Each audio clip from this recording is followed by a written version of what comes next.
ଆମ୍ଭେମାନେ ସମସ୍ତେ ପ୍ରଚୁରତାରେ ଜୀବନଯାପନ କରିବା ପାଇଁ ଇଚ୍ଛା କରିଥାଉ। ପ୍ରଚୁରତା ଆମମାନଙ୍କ ଜୀବନଯାପନକୁ ସହଜ କରିଦିଏ।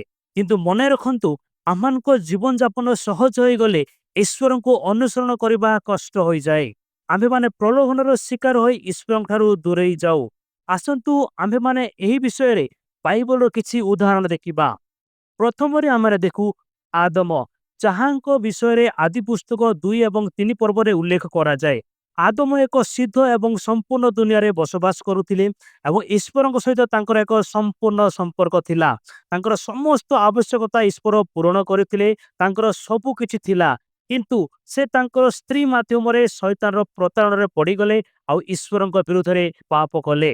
ଦ୍ୱିତୀୟରେ ଆମେ ଦେଖୁ ନୋହ। ଆମେମାନେ ଆଦି ପୁସ୍ତକ 6ରୁ 9 ପର୍ବରେ ନୋହଙ୍କ ବିଷୟରେ ଦେଖୁ।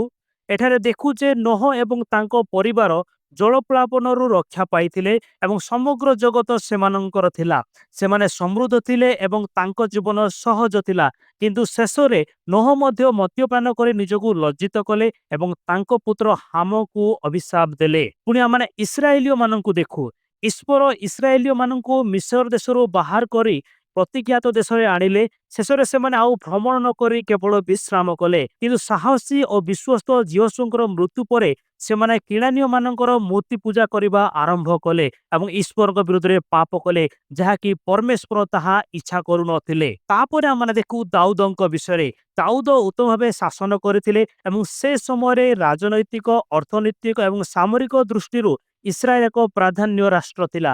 ସମୃଦ୍ଧତା ଏବଂ ସଫଳତା ମଧ୍ୟରେ ସେ ବତ୍ସେବାଙ୍କ ସହିତ ବ୍ୟଭିଚାର କଲେ ଏବଂ ତାଙ୍କ ସ୍ୱାମୀ ଉରିୟଙ୍କୁ ହତ୍ୟା କଲେ ଆଉ ସେ ଈଶ୍ୱରଙ୍କ ବିରୁଦ୍ଧରେ ପାପ କଲେ। ପୁଣି ଆମେ ଦେଖୁ ସଲୋମନ ବିଷୟରେ।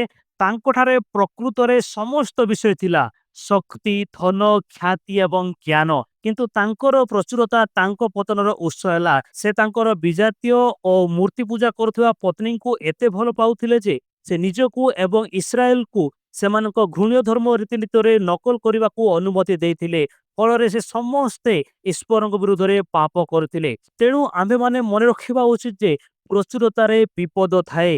ପ୍ରଚୁରତା ପାଇବା ପାଇଁ ଇଚ୍ଛା ନ କରି ଆମେ ସମସ୍ତେ ଏହିପରି ପ୍ରାର୍ଥନା କରିବା ଉଚିତ। ଯେ ପ୍ରକାରେ ହିତୋପଦେଶ 30 ପର୍ବ 7 ପଦ ଏବଂ 9 ପଦରେ ଲେଖାଯାଏ।